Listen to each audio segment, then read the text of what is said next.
অ্যাসিডিটির কারণ পেটের অতিরিক্ত অ্যাসিড নয়, তাই অ্যান্টাসিড এর সলিউশন হতেই পারে না।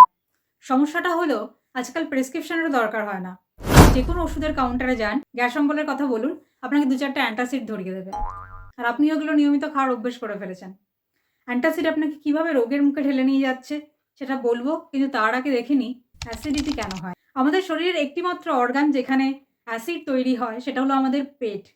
আমাদের পেটে হাইড্রোক্লোরিক অ্যাসিড তৈরি হয়, আর যেই অ্যাসিড আমাদের খাবারকে, বিশেষ করে প্রোটিনকে হজম করতে সাহায্য করে। যার অ্যাসিড যত বেশি স্ট্রং, অর্থাৎ যত বেশি অ্যাসিডিক, তার হজম শক্তি তত বেশি। তাই অ্যাসিড কোনো সমস্যা নয়। সমস্যা হলো যখন পেটের অ্যাসিড পেটে না থেকে শরীরের অন্য কোথাও পৌঁছে যায়, কখনো খাদ্যনালীতে উঠে আসে, তখন সমস্যা তৈরি হয়। যখনই আমরা খাবার খাই, সেই খাবার আমাদের খাদ্যনালী হয়ে তবে আমাদের পেটে পৌঁছায়।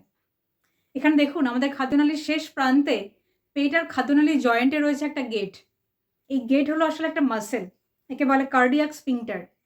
এই স্পিংটার মাসেল এর কাজ হলো যখনই খাবার খাদ্যনালী হয়ে নিচে নেমে আসে তখন এই গেট খুলে যায়।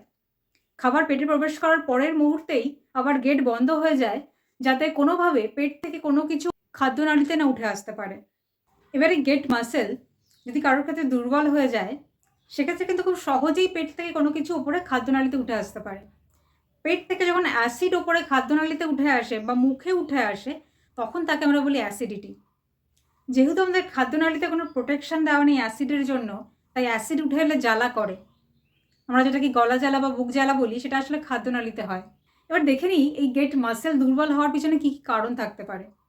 একটা প্রধান কারণ হলো ওভার ইটিং, অতিরিক্ত খেয়ে ফেলা, যেটা আমরা বাঙালিরা বিশেষভাবে করে থাকি। যখন আমরা পেটে কোনো খালি জায়গা না রাখি, সেক্ষেত্রে কিন্তু এই গেট মাসেলের উপর চাপ পড়ে। বিশেষ করে রাতের বেলা যখন আপনি ভারী খাবার খেয়ে শুয়ে পড়েন, তখন এই মাসেলে প্রেশার পড়ে, আর দীর্ঘদিন ধরে এই অভ্যেস করে থাকলে মাসেলটা দুর্বল হয়ে যায়। এক্ষেত্রে দুটো টিপস দিয়ে রাখি। একটা হলো রাতের খাবার আপনি হালকা খান।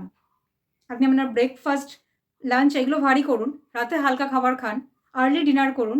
আর যখনই খাবার খাওয়ার পর আপনি শুচ্ছেন, রাতে হোক বা দিনে হোক, আপনি বাঁ দিকে পাশ ফিরে শোন।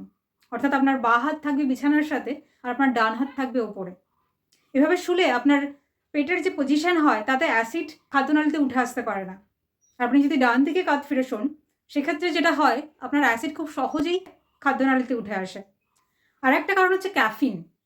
ক্যাফিন এই মাসেলে সাংঘাতিক ক্ষতি করে। 1 কাপ চায়ে প্রায় 50 মিলিগ্রাম ক্যাফিন থাকে, আর 1 কাপ কফিতে থাকে প্রায় 90 মিলিগ্রাম। তাই যারা চা কফি খান তাদের অ্যাসিডিটির সমস্যা খুব স্বাভাবিকভাবে বেশি হয়। দুশ্চিন্তা হলো আর একটা কারণ। স্ট্রেস এই মাসেলকে রিল্যাক্স হতে দেয় না, টাইট করে রাখে। আর মাসেল যখন টাইট থাকে তখন গেট খুলে থাকে, অর্থাৎ খুব সহজেই কিন্তু অ্যাসিড তখন উপরে উঠে আসতে পারে। এবার দেখে নিই অ্যান্টাসিড কীভাবে কাজ করে। অ্যান্টাসিড আসলে আপনার পেটের অ্যাসিডকেই কমিয়ে দেয়। আর যদি অ্যাসিডই কম থাকে, তাহলে খুব স্বাভাবিকভাবে সেটা কম উঠে আসবে বা উঠে আসবে না। কিন্তু আপনার অ্যাসিডের কাজ কী?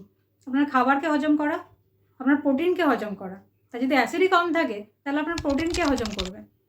আপনি যতই পুষ্টিকর খাবার খান, আপনার বডি তার থেকে আয়রন, ক্যালসিয়াম, বি ভিটামিনস এগুলো অ্যাবজর্ব করবে না। আপনার শরীরে ঘাটতি তৈরি হবে, আপনি অপুষ্টিতে ভুগবেন। আর অপুষ্টির কারণে আরও 10টা রোগ এসে বাসা বাঁধবে। আপনার হাঁটু ব্যথা বলুন, জয়েন্টে ব্যথা বলুন, যেগুলোকে আজকে আপনি বয়সজনিত রোগ বলছেন, সেগুলো আসলে অপুষ্টির কারণে হচ্ছে। আপনার এনার্জি লেভেল কমে যাচ্ছে। যারা আর্থারাইটিস বা বাতের ব্যথার সমস্যায় ভুগছেন, বা যদি কারোর শ্বাসকষ্টের সমস্যা থাকে, আর তারা যদি নিয়মিত অ্যান্টাসিড খান, আপনার এই সমস্যা বাড়বে। কারণ এই সমস্যার প্রধান কারণ হচ্ছে লো স্টমাক অ্যাসিড। আপনার শরীরে এমনিতেই কম অ্যাসিড তৈরি হচ্ছে, তাই অ্যান্টাসিড খেয়ে তাকে আর কমানো যাবে না। যদি অ্যাসিডিটির সমস্যা হয়, আপনি আপনার লাইফস্টাইল চেঞ্জ করুন। আপনি ওভার ইটিং বন্ধ করুন, চা কফির পরিমাণ কমান, নিয়মিত এক্সারসাইজ করুন। কারণ এক্সারসাইজ আপনার কোর মাসেলকে স্ট্রং করবে। আর আপনার কোর মাসেল যদি স্ট্রং হয়, আপনার স্পিংটার মাসেল, যে গেটের কথা বলেছিলাম, সেই গেট মাসেল আরও স্ট্রং হবে। আপনি পর্যাপ্ত পরিমাণে জল খান, কারণ অনেক সময় কিন্তু ডিহাইড্রেশন অ্যাসিডিটিকে ট্রিগার করে। এগুলো করলে দেখবেন আপনার অ্যাসিডিটির সমস্যা হচ্ছে না, আর অ্যান্টাসিড খাওয়ার প্রয়োজনও হচ্ছে না।